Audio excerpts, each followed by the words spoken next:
नमस्कार दोस्तों, मैं अंकित भार्गव एमजीसीआई के डिजिटल लर्निंग प्लेटफॉर्म पर एक बार फिर आपका स्वागत करता हूं। दोस्तों, हम पुष्पीय पादपों में लैंगिक प्रजनन मतलब sexual reproduction in flowering plants, इस चैप्टर में बेटा सबसे पहली बात ये हमने क्या क्या चीजें देख ली हैं। हमने यहाँ पर बेटा मेल गेमेट या नर युग्मक जो होता है, क्या होता है, कैसे निर्मित होता है, इसकी बात की। इसके बाद हमने मादा युग्मक क्या होते हैं, कैसे निर्मित होते हैं, इसकी बात की। गुड इवनिंग बेटा, सभी लोग आ जाओ फटाफट, क्लास स्टार्ट हो चुकी है, सभी लोग क्लास में आ जाए। चलिए, तो हमने यहाँ पर नर युग्मक और मादा युग्मक कैसे होते हैं और कैसे निर्मित होते हैं, इनकी मात्र कोशिका क्या होती है, ये अगुणित होते हैं या द्विगुणित होते हैं ये चीज देख ली थी। देन कल हमने स्टार्ट किया था बेटा कि परागण क्या होता है। हमने नर युग्मक निर्मित किया, हमने मादा युग्मक निर्मित किया, उसके बाद उन नर युग्मक का मादा युग्मक के पास पहुंचने की जो प्रोसेस थी, उनके पहुंचने की जो क्रिया थी, उस पहुंचने की क्रिया को हमने कहा बेटा परागण। क्या कहा? परागण। कि किसी नर पुष्प के पराग कणों का मादा पुष्प के वर्तिकाग्र तक पहुंचने की जो क्रिया है, जिसे हमने क्या कह दिया था? परागण। अब बात आती है परागण की, तो परागण कितने प्रकार का होता है, मेरी बात सुनो। यहां पर मैं आपको समझाता हूं कि यदि मैंने यहां पर कल आपसे बेटा एक बात बताई थी पोलिनेशन, जिसको हम बोलते हैं परागण। इस परागण के बारे में कल मैंने आपको बताया था बेटा कि ये जो परागण है मुख्य रूप से दो प्रकार का होता है। कितने प्रकार का? दो प्रकार का। अब दो प्रकार कौन कौन से हैं? पहला देखा बेटा हमने सेल्फ पोलिनेशन। क्या देखा बेटा? Self pollination. दूसरा देखा बेटा हमने क्रॉस पोलिनेशन। क्या देखा बेटा? Cross pollination.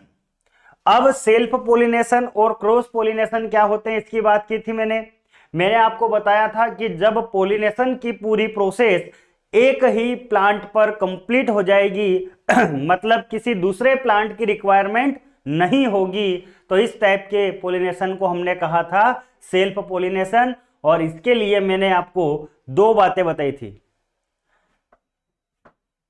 राज पाटीदार सर, एक बार मेरा नाम ले लो, बहुत बढ़िया। गुड इवनिंग बेटा सभी को, सभी का स्वागत है।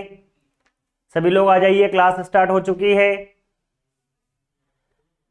चलिए, तो यहां पर हमने सेल्फ पोलिनेशन की बात की थी, और एक बात ये देखी थी हमने बेटा कि जो सेल्फ पोलिनेशन होता है ये भी दो टाइप का होता है। कितने टाइप का होता है बेटा? दो टाइप का। कौन कौन से दो टाइप? मैंने आपको पहला बताया था बेटो ऑटोगेमी। क्या बताया था? ऑटोगेमी। दूसरा मैंने बताया था बेटा आपको गिटनोगेमी। क्या बताया था? गिटनोगेमी। अब मैंने यहां पर आपको दो बातें याद करने के लिए कही थी सेल्फ पोलिनेशन के लिए। वो दो बातें कौन कौन सी है, मेरी बात सुनो। मैंने आपको बोला था कि जब भी हम बात करेंगे ऑटोगेमी की, तो ऑटोगेमी में मैंने एक आपको डायग्राम बना करके बताया था कि सपोज करो ये एक प्लांट है और ये उसके फ्लावर है, लेकिन यहां पर यदि पोलिनेशन की प्रोसेस जब एक ही पौधे के एक ही पुष्प में संपन्न हो जाए, मतलब जब स्वपरागण की क्रिया किसी एक पौधे के एक ही पुष्प में संपन्न होगी, तो उसे हम क्या कहेंगे बेटा? ऑटोगेमी। क्या कह देंगे? ऑटोगेमी। लेकिन जब स्वपरागण की क्रिया एक पौधे के दो अलग अलग पुष्पों में संपन्न होती है, मैं यहां पर जो चिन्ह बना रहा हूं उन चिन्ह को समझने की कोशिश करना। हमने क्या बोला है कि जब स्वपरागण की क्रिया एक पौधे के दो अलग अलग पुष्पों में संपन्न हो रही है, तो इस टाइप के पोलिनेशन को हम बोल देंगे गिटनोगेमी, जो कि एक सेल्फ पोलिनेशन का टाइप है। बोलो क्लियर है क्या इतनी बात? चले, इसके आगे बेटा हमने बात की कि ये जो सेल्फ पोलिनेशन है, कौन है? सेल्फ पोलिनेशन अब यहां पर सेल्फ पोलिनेशन की अगर हम बात करें तो सेल्फ पोलिनेशन के लिए प्रमोटिंग फैक्टर्स की बात करें, कौन कौन से ऐसे कारक है जो सेल्फ पोलिनेशन को प्रमोट करते हैं, तो आप मुझे बताते जाना। यहां पर आपसे किस तरीके के प्रश्न बनेंगे ध्यान से देखना बेटा। मैं यहां पर लिख रहा हूं क्वेश्चन, आपको उसका आंसर देना है। मैं यहां पर लिखा हूं क्वेश्चन, होमोगेमी। होमोगेमी क्या है? What is homogamy? होमोगेमी क्या है? आंसर देंगे बेटा। होमोगेमी क्या है? Bobby, Mahesh Patel, study motivational.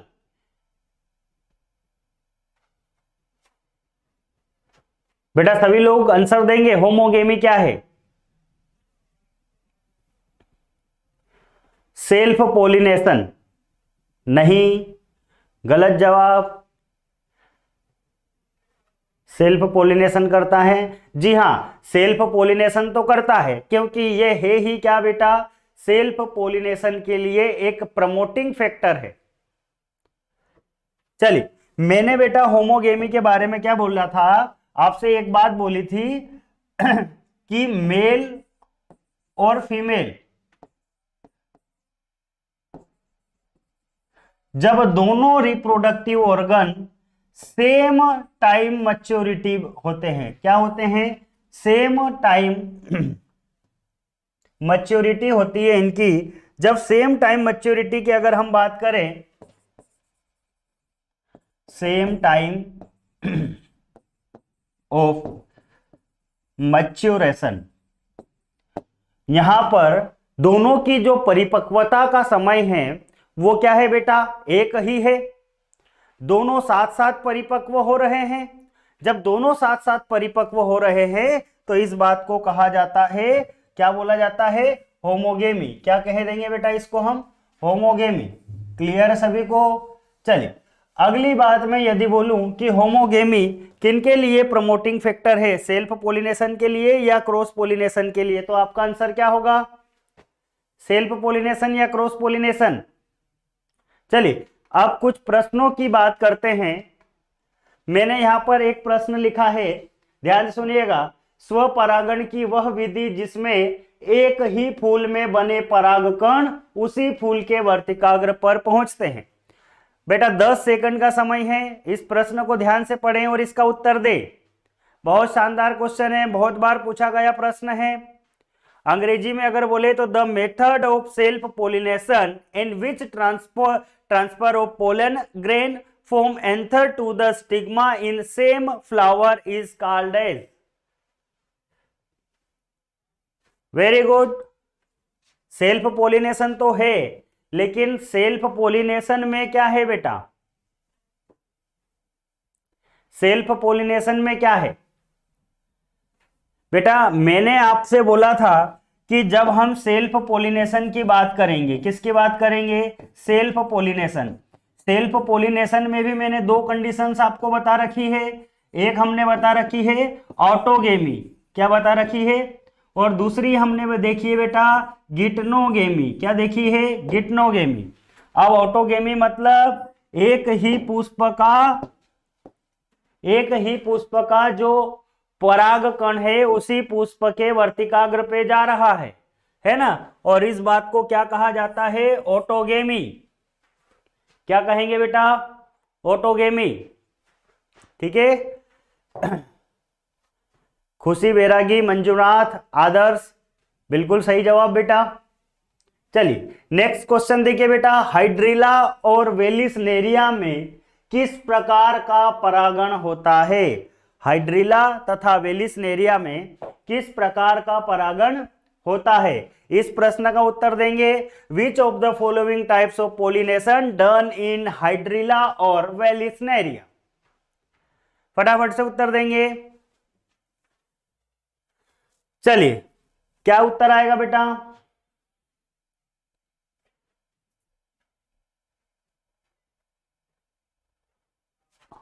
Ishika, very good. अंकित, मंजुनाथ, नितिन बारेला, वेरी गुड। तो यहां पर अगर हम बात करें बेटा हाइड्रिला एंड वेलिस्नेरिया की, तो हाइड्रिला एंड वेलिस्नेरिया की बात करें तो ये जलीय पौधे हैं, हाइड्रोफाइट्स बोलते हैं इनको। क्या बोला जाता है बेटा? हाइड्रोफाइट्स। क्या बोलते हैं इन्हें? हाइड्रोफाइट्स। और हाइड्रोफाइट्स में हमेशा जो पोलिनेशन होता है उसे हम कहते हैं हाइड्रोफिली। क्या बोलते हैं बेटा? हाइड्रोफिली। चलिए थर्ड क्वेश्चन आपके स्क्रीन पर यह रहा, एक ही पौधे के एक ही पुष्प में नर और मादा भागों का एक साथ उपस्थित होना क्या कहलाता है? मोनोसियस और डायोसियस क्या कहलाता है? बहुत ही शानदार जानदार क्वेश्चन। यहां से मैं आपको 3 चीजें और क्लियर करूंगा बेटा। बिल्कुल यहां पर बहुत ही जो आपके डाउट रहते हैं बिल्कुल भयानक वाले, उन डाउट को आज क्लियर कर लेंगे बेटा। अभी इस प्रश्न का उत्तर देंगे। बहुत बार पूछा जाता है। रोहित, अंकित, नितिन, हरिओम, वेरी गुड। क्या कहा गया है? मेरी बात सुनो। अब यहां पर यदि एक बात ये देखी जाए मैं आपको कुछ चित्र के माध्यम से बात बताने वाला हूं बेटा। मैं यहां पर एक प्लांट बनाया हूं, इस प्लांट के ऊपर मैंने फ्लावर बनाए हैं। अब इस प्लांट के ऊपर ही मैं क्या देखता हूं कि एक ही प्लांट के ऊपर ये मेल फ्लावर है। कौन है बेटा? Male flower. और इसी प्लांट के ऊपर फीमेल फ्लावर भी है। क्या है बेटा? Female flower. जब एक ही पौधे पे नर तथा मादा पुष्प दोनों साथ साथ उपस्थित होंगे, यहां पर मैंने ये नहीं कहा है कि नर तथा मादा दोनों जननांग एक ही पुष्प में होंगे। मैं यहां पर बोल रहा हूं एक ही पौधे पर होंगे बेटा। शब्दों का खेल है, शब्दों में आप उलझ के रह जाएंगे। Very good. Saloni Khare, Adarsh Mishra, Saurabh Sharma, very good. यहां पर जो बात कही गई है ध्यान से सुनना। हम बात कर रहे हैं एक ही पौधे पर नर पुष्प भी है और मादा पुष्प भी है। क्लियर है? तो इस टाइप की सिचुएशन को कहा जाता है बेटा मोनोसियस। क्या बोलते हैं? मोनोसियस अवस्था। कौन सी अवस्था? मोनोसियस। या हिंदी में कहा जाए इसे तो हिंदी में मैं यहां लिख देता हूं उभय लिंगाश्रयी। क्या बोलते हैं बेटा इसे? उभय लिंगाश्रयी। क्लियर है सभी को? पहला डाउट क्लियर हुआ। इस प्रश्न का क्या उत्तर होगा ये बात समझ में आ गई क्या सभी को? इस प्रश्न का उत्तर क्या होगा ये बात समझ में आ गई क्या? यहां पर क्या बात बोली गई है? प्रश्न पढ़िए।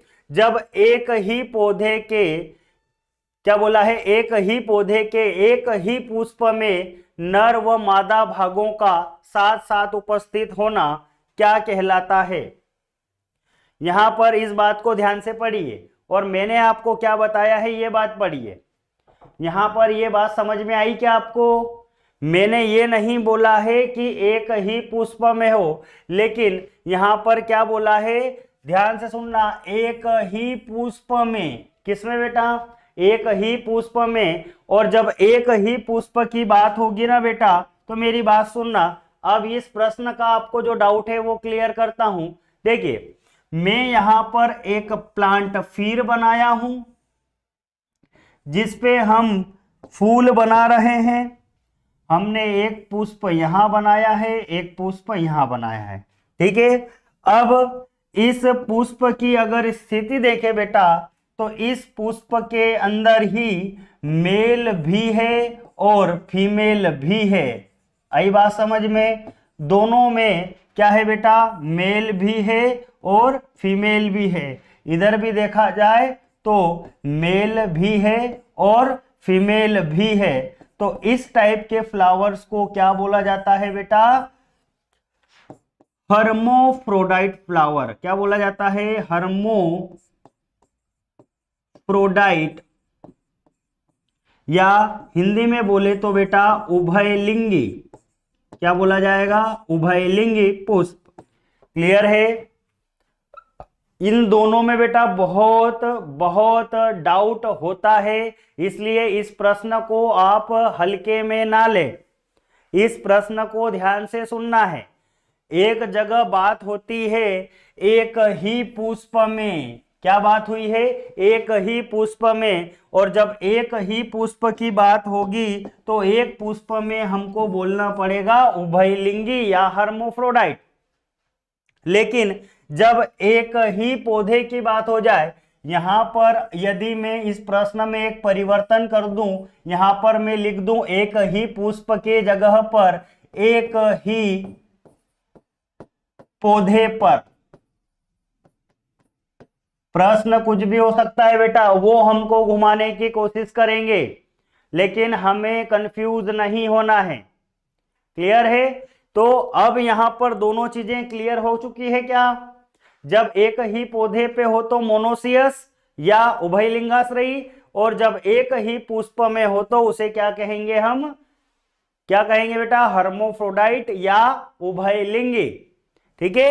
एक बार फिर मेरी बात सुनो, यहां पर मैं फ्लावर ही बना के बताता हूं आपको।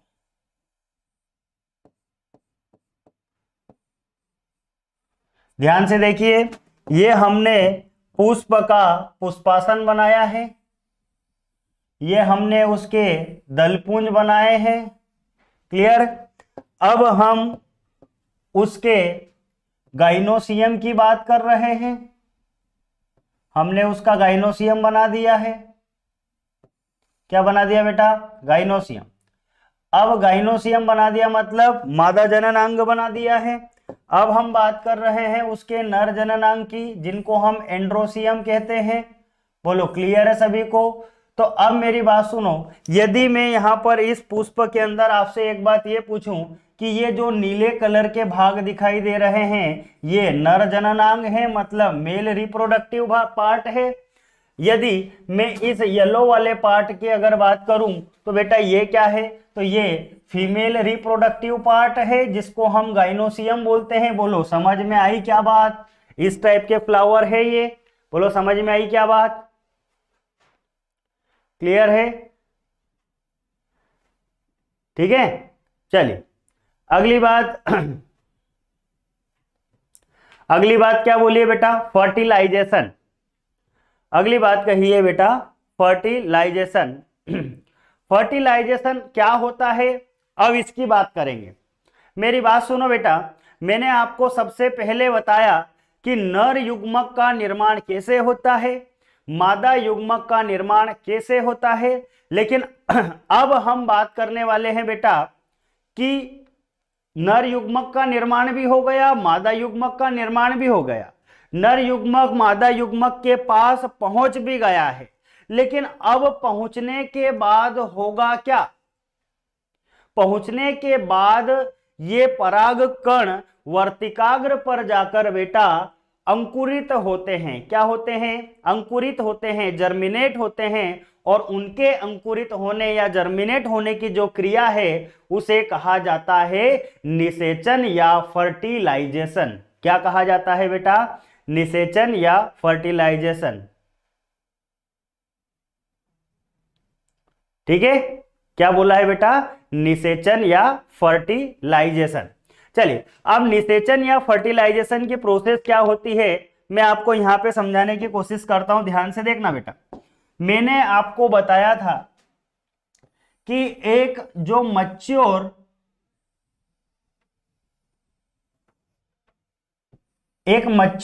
या यूं कहें हम परिपक्व, यहां पर हम मादा युग्मक का चित्र बनाए हैं, और इस परिपक्व मादा युग्मक की अगर बात करें बेटा तो मैंने आपसे कहा था कि यहां पर ऊपर की ओर 3 कोशिकाएं होगी, नीचे की तरफ भी 3 कोशिकाएं होगी, 2 बड़ी होगी और एक इनके मध्य में छोटी होगी, बीच में 2 छोटी छोटी कोशिकाएं होंगी, प्रत्येक कोशिका के पास अपना एक केंद्रक होगा। बोलो होगा या नहीं होगा, ठीक है। अब ध्यान से देखना, इन कोशिकाओं को मैंने कहा था एंटीपोडल। क्या कहा था बेटा? Antipodal cell, antipodal cell. इन दोनों केंद्रकों को हमने क्या बोला था? Polar nuclei. क्या बोला था बेटा? Polar nuclei. देन यहां पर ये जो दो बड़े आकार की कोशिकाएं थी बेटा, इन्हें हमने कहा था सिनर्जिड्स। क्या कहा था? Synergid cell. अब यहां पर जो एक छोटी कोशिका थी बेटा, जिसे हमने कहा था एग सेल। कौन सी सेल है बेटा? ये एग सेल। अब ध्यान से देखना बेटा, क्या होगा, उस पूरी प्रोसेस को समझने की कोशिश करना। मैं यदि आपसे कहूं कि ये मैंने जो डायग्राम बनाया है गाइनोसियम का, किसका डायग्राम बनाया है बेटा? गाइनोसियम का। अब इस गाइनोसियम के डायग्राम में मैं आपसे यदि पूछूं कि यहां पर पोलन ग्रेन जो है, ये पोलन ग्रेन पहुंच चुका है। क्या बोल रहा हूं बेटा? कि किसी पुष्प के मादा जननांग के शीर्षस्थ भाग पर पराग कण के पहुंचने की क्रिया क्या कहलाती है? तो शीर्षस्थ भाग क्या है? इसका अपेक्स पोर्शन क्या है? तो इस अपेक्स पोर्शन को हम स्टिग्मा कहते हैं बेटा। क्या कहते हैं? स्टिग्मा। अब इस स्टिग्मा की अगर हम बात करें, किसकी बात करें? स्टिग्मा की। तो इस स्टिग्मा के ऊपर पोलन ग्रेन लैंड हुआ है, और इसके लैंड होने की जो प्रोसेस है बेटा, उसे ही कहा जाता है पोलिनेशन। लेकिन अब पोलिनेशन की प्रोसेस तो हो चुकी है, लेकिन अब ये पोलन ग्रेन बेटा एक ट्यूब लाइक स्ट्रक्चर जनरेट करेगा, जिसे कहा जाता है पोलन ट्यूब। क्या कहा जाता है बेटा? Pollen tube. अब ये पराग नलिका लगातार नीचे की ओर गति कर रही है, और यहां पर उपस्थित है बेटा क्या? ओवरी। क्या है बेटा? ओवरी, जिसके अंदर कितनी कोशिकाएं हैं बेटा? 7 कोशिकाएं हैं। कितने कोशिकाएं हैं? 7 कोशिकाएं। इतनी बात समझ में आ गई क्या सभी को?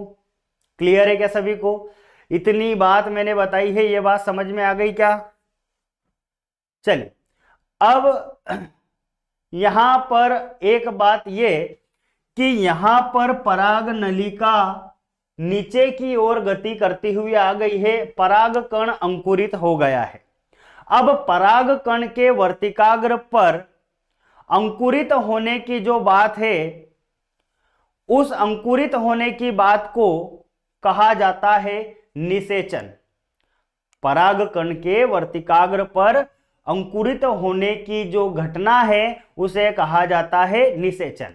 अब देखिए, अब मैं इसकी बात करूं तो यहां पर हमने कुछ इस प्रकार का डायग्राम देखा था। बोलो, देखा था या नहीं देखा था? सभी बोलेंगे हमने इस प्रकार का डायग्राम देख लिया था। अब मेरी बात सुनना, इनका जो निचला सिरा है, ये वाला पॉइंट, पराग नलिका ऊपर से मूवमेंट करती हुई जब यहां पर एंट्री करेगी बेटा, तो पराग नलिका की इस एंट्री को कहा जाता है प्रोगेमी। क्या कहेंगे? प्रोगेमी। अब प्रोगेमी क्या होती है, मेरी बात सुनना बेटा। प्रोगेमी का मतलब क्या होता है? प्रोगेमी का मतलब यह होता है कि मैंने जब आपको डायग्राम बताया था ओवरी का, तो मैंने वहां पर आपसे एक बात यह बोली थी कि बेटा जो ओवरी का जो निचला हिस्सा है, मतलब यहां पर अगर इस टाइप के डायग्राम की अगर हम बात कर लें,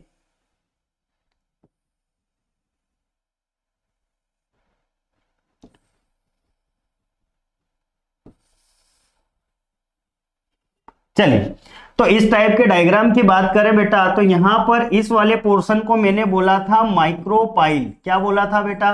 माइक्रोपाइल। अब इस माइक्रोपाइल की अगर बात करें, तो जब पोलन ग्रेन की जो पोलन ट्यूब होती है, कौन होती है? Pollen tube. जो पोलन ट्यूब होती है बेटा, उस पोलन ट्यूब की जो एंट्री होती है माइक्रोपाइल से, जिसे कहा जाता है प्रोगेमी। क्या कहा जाता है? प्रोगेमी। क्या बोल रहा हूं मैं? पराग नलिका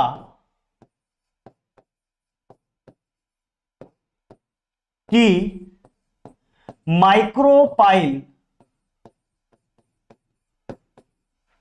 से एंट्री क्या कहलाती है बेटा? प्रोगेमी। क्या कहलाती है? प्रोगेमी। बहुत बार पूछा गया प्रश्न है बेटा। और अगर हम यहां पर बात करें कि प्रोगेमी क्या होती है, अगर डायरेक्टली यही प्रश्न आ गया 3 नंबर में, तो आप क्या लिखेंगे कि निषेचन के पूर्व पराग नलिका का माइक्रोपाइल से प्रवेश करने की प्रारंभिक अवस्था है, जिसे कहा जाता है प्रोगेमी। क्या कहते हैं बेटा? प्रोगेमी। अब ध्यान से सुनना, अगली बात मैं बताने वाला हूं, उस अगली बात को ध्यान से सुनना। अब अगली बात यह है बेटा कि अगली बात आती है जिसे कहा जाता है सिंगेमी। क्या कहते हैं? सिंगेमी। अब सिंगेमी क्या होता है, मेरी बात सुनो। सिंगेमी का मतलब यह होता है कि बेटा यदि हम एक बात ये देखें कि मैंने आपको जब पोलन ग्रेन की मैच्योर कंडीशन बताई थी, तो उसमें मैंने नंबर ऑफ न्यूक्लियस आपको 3 बताए थे। कितने बताए थे? नंबर ऑफ न्यूक्लियस 3 बताए थे। अब मेरी बात सुनना, जब ये पोलन ट्यूब बनाएंगे तो पोलन ट्यूब बनाने के समय इनकी जो घटना होगी वो कैसे होगी, ध्यान से देखना। इनकी जो स्थिति होगी वो स्थिति कैसे होगी?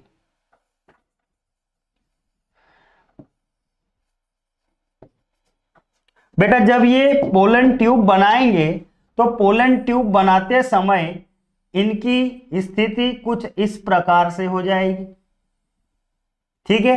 अब इस प्रकार की स्थिति में ध्यान से देखना, जो बड़ा केंद्रक है जिसको हमने वेजिटेटिव न्यूक्लियस कहा था बेटा, सबसे आगे वो रहेगा, क्योंकि ये क्या है? पोलन ग्रेन के जो भी न्यूक्लियस है उनके लिए सेनापति है। अब इसके ठीक पीछे की तरफ 2 जनरेटिव न्यूक्लियस रहेंगे। बोलो रहेंगे या नहीं रहेंगे? अब सुनना, अब ये पराग नलिका लगातार गति कर रही है।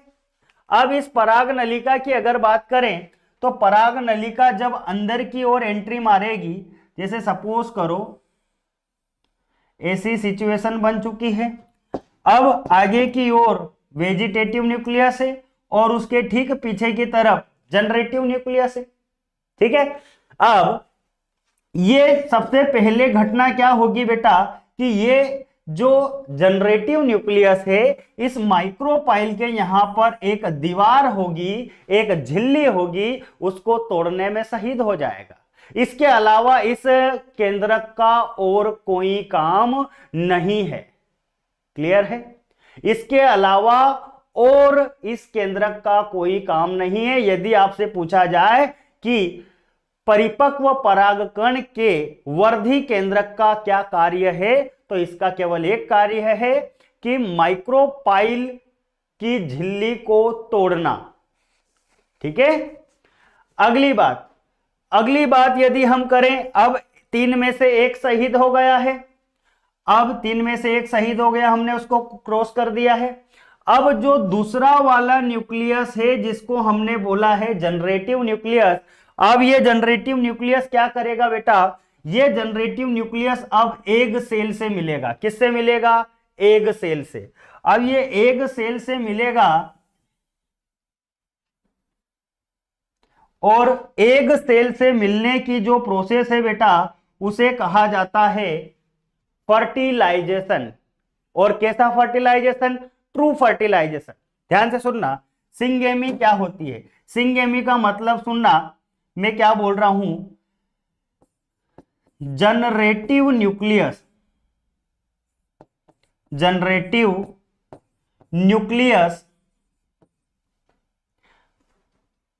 का एग सेल से मिलना। क्या बोला बेटा हमने? जनरेटिव न्यूक्लियस का एग सेल से मिलना। किससे मिलना है? एग सेल से मिलना है। और किसको मिलना है? जनरेटिव न्यूक्लियस को। और इस बात को कहा जाता है बेटा सिंगेमी, या सिंगेमी के अलावा इसको बोलते हैं फर्टिलाइजेशन। क्या बोलते हैं? फर्टिलाइजेशन। क्लियर है? या इसे हम बोले तो सत्य निषेचन। क्या बोलते हैं इसे? सत्य निषेचन। ट्रू फर्टिलाइजेशन क्या होता बेटा? ये बहुत बार पूछा गया प्रश्न है। ध्यान से सुनो कि सिंगेमी या फर्टिलाइजेशन क्या होता है। तो जब जनरेटिव न्यूक्लियस मतलब जब यहां पर जनन केंद्रक अंड कोशिका के साथ मिलता है तो जिसे हम क्या बोल देते हैं? ट्रू फर्टिलाइजेशन या सिंगेमी। ठीक है। जब फर्टिलाइजेशन हो जाता है बेटा तो क्या बनेगा? जब ये क्रिया हो जाएगी संपन्न तो यहां पर बनेगा अपरिपक्व भ्रूण। क्या बनेगा बेटा?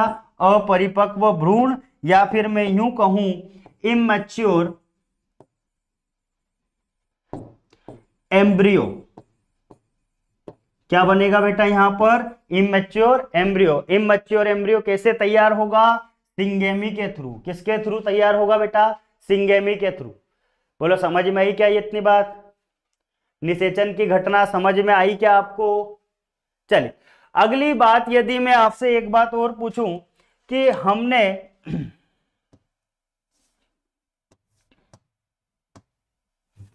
हम यदि यहां पर एक बात ये देखें, मैंने आपको अभी दो घटनाएं बताई है बेटा। एक बताई है प्रोगेमी, दूसरी बताई है सिंगेमी। अब मैं आपको बताने वाला हूं तीसरी घटना। अब तीसरी घटना के बारे में सुनना। अब तीसरी घटना यह होती है कि हमारे पोलन ग्रेन के पास 3 न्यूक्लियस थे, 3 केंद्रक थे। 3 में से पहले ने दीवार तोड़ी माइक्रोपाइल की, जिसमें शहीद हो गया। फिर दूसरा बचा था जनरेटिव न्यूक्लियस। उस दूसरे जनरेटिव न्यूक्लियस ने क्या किया बेटा? उसने अंड कोशिका के साथ मिलन किया, जिसको हमने सिंगेमी या फर्टिलाइजेशन कहा। और सिंगेमी या फर्टिलाइजेशन को ही ट्रू फर्टिलाइजेशन कहते हैं। और इसी के द्वारा भैया बनता है क्या? भ्रूण। लेकिन ये भ्रूण अभी अपरिपक्व अवस्था में है। कैसी अवस्था में है? अपरिपक्व अवस्था में है, अभी ये मैच्योर नहीं है। अब अगली घटना में, अभी 3 में से मैंने केवल 2 न्यूक्लियस का आपको काम बताया है, लेकिन तीसरे न्यूक्लियस का काम मैं अब आपको बताने वाला हूं। तो जो तीसरा न्यूक्लियस है उस न्यूक्लियस को हम बोल रहे हैं, यदि मैं डायरेक्टली एक टर्म यूज करूं बेटा इसके लिए, थर्ड या मैं लिख रहा हूं सेकंड जनरेटिव न्यूक्लियस।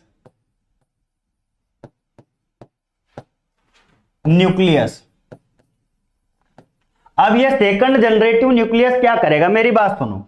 मैंने आपको कुछ इस प्रकार की संरचना बताई थी। ऊपर की ओर 3 कोशिकाएं थी, मध्य में 2 कोशिकाएं, नीचे की ओर 3 कोशिकाएं, बीच में एक सेंटर में एक छोटी कोशिका थी जिसको हमने एग सेल कहा था बेटा। सुनो, इस एग सेल की अब मैं आपको स्थिति बताता हूं कि इस एग सेल ने क्या किया। इस एग सेल ने किसके साथ मिलन किया है? तो इस एग सेल ने फर्स्ट जनरेटिव न्यूक्लियस के साथ मिलन किया, है ना। फर्स्ट जनरेटिव न्यूक्लियस के साथ जब इनका मिलन हुआ तो यहां पर हमें क्या मिला? तो हमें यहां पर मिल गया इमैच्योर एम्ब्रियो। क्या मिला बेटा?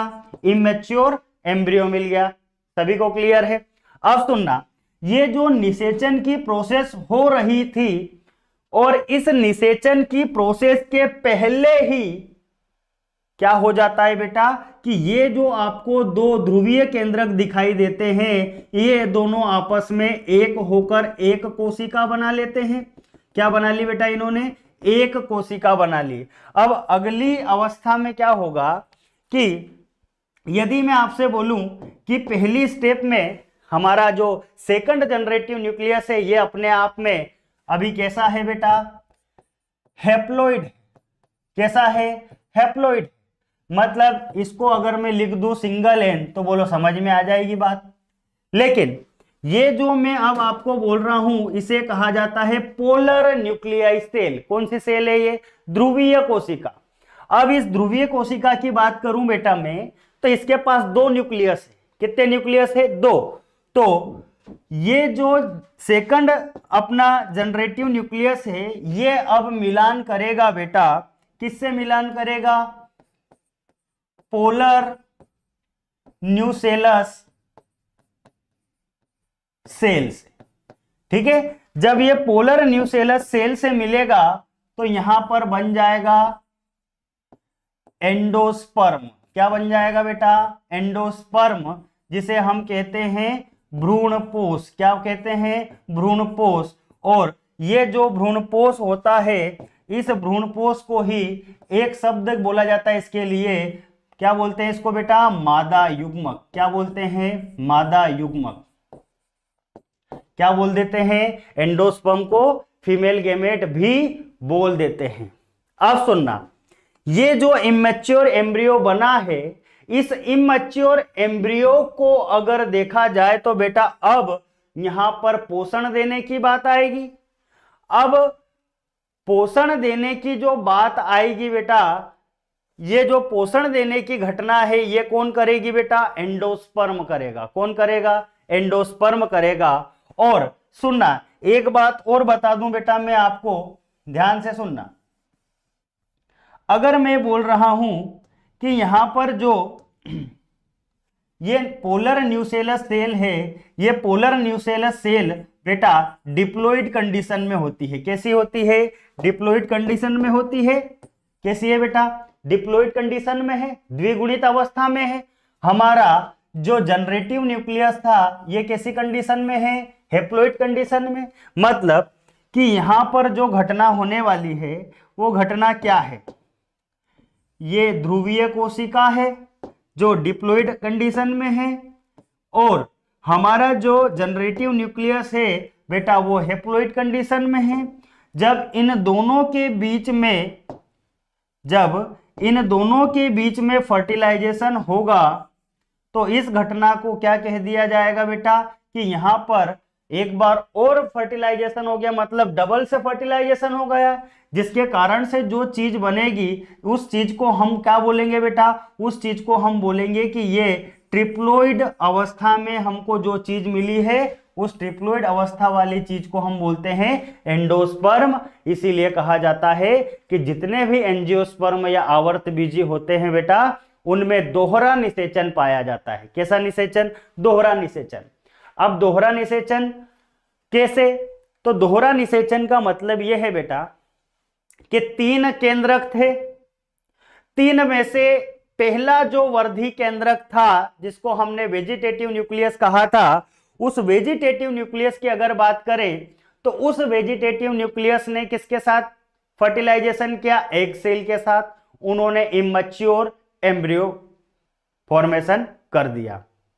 ठीक है, 2 केंद्रक हो गए, एक वर्धी केंद्रक या वेजिटेटिव न्यूक्लियस हो गया और पहला जनरेटिव न्यूक्लियस हो गया। अब दूसरे वाले की बात करें वो पोलन हो गया, एक एग सेल के साथ में न्यूक्लियस फर्टिलाइज होगा, दूसरी बार में किसके साथ बेटा? पोलर न्यूसेलस सेल के साथ में फर्टिलाइजेशन होगा। इसीलिए इसे कहा जाता है दोहरा निषेचन या डबल फर्टिलाइजेशन।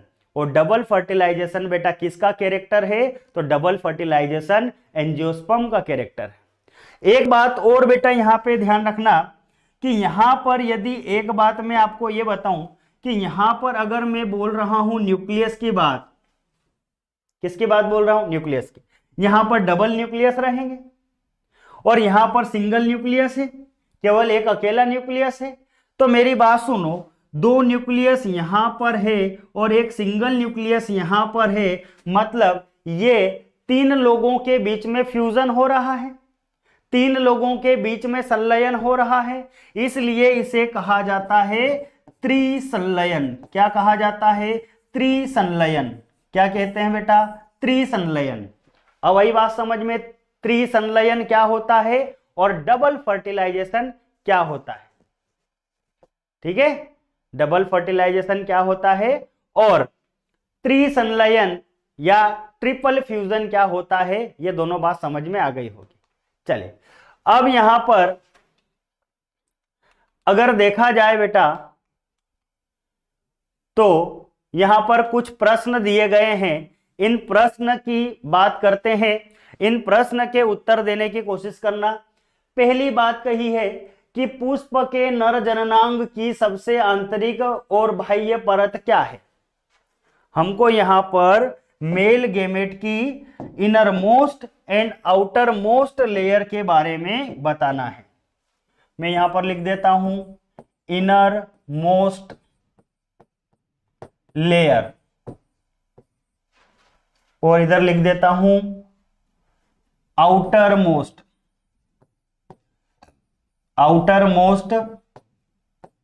लेयर। चलिए फटाफट से उत्तर देंगे। क्या उत्तर आएगा बेटा इसका? क्या उत्तर आएगा इसका?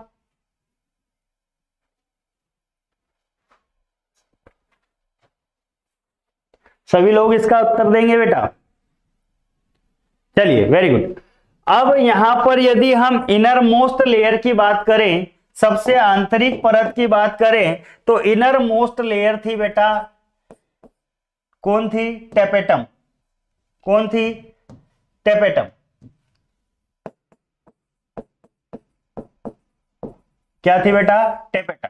लेकिन हम यहां पर आउटर मोस्ट लेयर की बात करें बेटा तो वो क्या होगी? एपिडर्मिस। क्या होगी बेटा? एपिडर्मिस, है ना। प्रश्न बेटा बहुत बार पूछे गए हैं, है ना, एग्जाम की दृष्टि से बेटा यहां से जो ऑब्जेक्टिव बनेंगे उन ऑब्जेक्टिव्स के हम यहां पर प्रैक्टिस कर रहे हैं। ध्यान से देखें अगला क्वेश्चन क्या बोल रहा है। इमैच्योर पोलन ग्रेन को न्यूट्रिशन देने वाली सेल का नाम क्या है? तो ये बात भी हम पढ़े हैं बेटा कि जो टेपेटम है, कौन है बेटा? टेपेटम। टेपेटम को भी हम बोलते हैं नर्स सेल। क्या बोलते हैं बेटा? Nurse cell. और इसका मेन फंक्शन ही होता है नरिशमेंट। क्या होता है बेटा? नरिशमेंट। नरिशमेंट मतलब पोषण देना। क्या करना बेटा? पोषण देना। तो पोषण देने का काम भी कौन करती है? टेपेटम। ठीक है। चलिए अगली बात बोलिए, अगला प्रश्न बोला है कि टेपेटम का कार्य क्या है। अब टेपेटम का कार्य क्या है? अभी ही हमने देखा है टेपेटम का कार्य क्या है बेटा? पोषण देना। क्या है बेटा? पोषण देना। किसको पोषण देना है? किसको पोषण देना है? पोलन ग्रेन्स को। ठीक है। अगली बात क्या बोलिए बेटा? एक अपरिपक्व नर युग्मक में केंद्रक की संख्या होती है। Number of nucleus present in mature male gamete. Number of nucleus present in nucleus. Number of nucleus present in mature male gamete. Sorry, किसमें प्रेजेंट होंगे बेटा? मेल गेमेट के अंदर। कि एक मैच्योर मेल गेमेट में नंबर ऑफ न्यूक्लियस की quantity बतानी है आपको। तो क्वांटिटी कितनी होगी बेटा? 3 होगी। कितनी होगी? 3। 3 को अगर डिवाइड करेंगे हम तो 1 इज वेजिटेटिव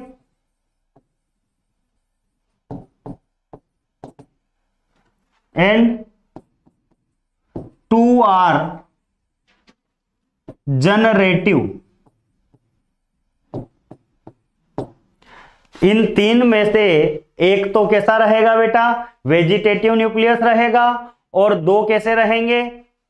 2 रहेंगे जनरेटिव। ठीक है। चलिए अगला क्वेश्चन क्या है? डबल फर्टिलाइजेशन क्या है? दोहरा निषेचन क्या है? इसका उत्तर कौन देगा? डबल फर्टिलाइजेशन क्या है या दोहरा निषेचन क्या है? डबल फर्टिलाइजेशन या दोहरा निषेचन क्या है? चलिए बेटा इसका उत्तर देंगे। चलिए ध्यान से सुनिए बेटा, अब मैं जो बात बताने वाला हूं, परिपक्व परागकण या नर युग्मक या मेल गेमेट के पास 3 केंद्रक होते हैं। तीन में से एक बड़ा केंद्रक वर्धी केंद्रक कहलाता है और दो छोटे केंद्रक जनन केंद्रक कहलाते हैं। वर्धी केंद्रक तो प्रोगेमी के समय माइक्रोपाइल की भित्ति तोड़ने में नष्ट हो जाता है, अब उसका काम खत्म क्योंकि वो शहीद हो चुका है। अब बचे दो जनन केंद्रक, दो में से पहला जनन केंद्रक जाएगा, अंड कोशिका के साथ फर्टिलाइजेशन करेगा, फ्यूजन करेगा, जिसको हम बोल देते हैं सिंगेमी। क्या बोलते हैं? सिंगेमी। सिंगेमी क्या है? First generative nucleus fuse with egg cell. अंड कोशिका के साथ प्रथम जनरेटिव न्यूक्लियस जब मिलान करेगा उसको बोल दिया हमने सिंगेमी या निषेचन। अब जो ध्रुवीय केंद्रक वाली कोशिका थी बेटा, वो दोनों केंद्रक आपस में संयुक्त होकर के एक कोशिका में परिवर्तित हो गए हैं। अब वो एक कोशिका बन चुकी है जो कि है द्विगुणित अवस्था में और हमारा जनरेटिव न्यूक्लियस है अगुणित अवस्था में। जब द्विगुणित और एक अगुणित दोनों कोशिकाएं आपस में मिलेगी तो एक त्रिगुणित संरचना बनेगी जिसे कहा जाता है एंडोस्पर्म या भ्रूणपोष, और ये दूसरी बार फ्यूजन हुआ है इसलिए इसे कहा जाता है डबल फर्टिलाइजेशन। क्या कहा जाता है? Double fertilization. ठीक है, क्लियर है सभी को इतनी बातें? चलिए, तो आज के लिए बेटा बस इतना ही, बाकी आगे की बात कल करेंगे। Okay, thank you very much.